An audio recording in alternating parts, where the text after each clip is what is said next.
Ratusan krak minuman beralkohol dan ratusan petasan berdaya ledak dimusnahkan di halaman Mapolres Oku pada Senin 17 April 2023. Dipimpin langsung Kapolres Oku dan PJ Sekda Oku. Kapolres Oku AKBP Arief Harsono mengatakan, sebanyak 8.616 buah petasan yang menyebabkan ledakan dengan berbagai merek dan 352 botol miras berhasil dimusnahkan Polres Oku. Selain itu, Polres Oku juga berhasil mengungkap kasus narkoba sebanyak 2 kasus, 1 kasus pencurian kabel, 1 kasus pencurian handphone, dan 2 kasus judi togel.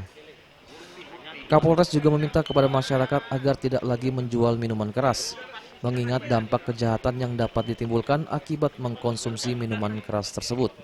Untuk hari ini kami akan merilis hasil operasi pekat. Operasi pekat ini dilaksanakan sebelum dilaksanakannya operasi ketupat.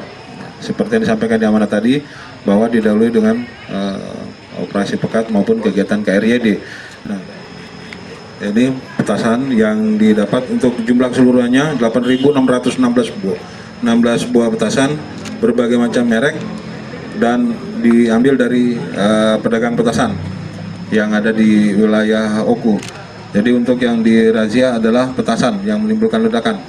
Itu yang kita lakukan razia. Kemudian juga ada hasil 352 botol minuman keras dari berbagai merek dan jenis, ya, yang dioperasi juga dari pedagang warung-warung yang ada di. Kapolres juga mengatakan bahwa anggotanya terus akan berpatroli terhadap tindak kejahatan agar Oku tetap kondusif dalam Kamtibmas. Bagus Mihargo, Sriwijaya TV.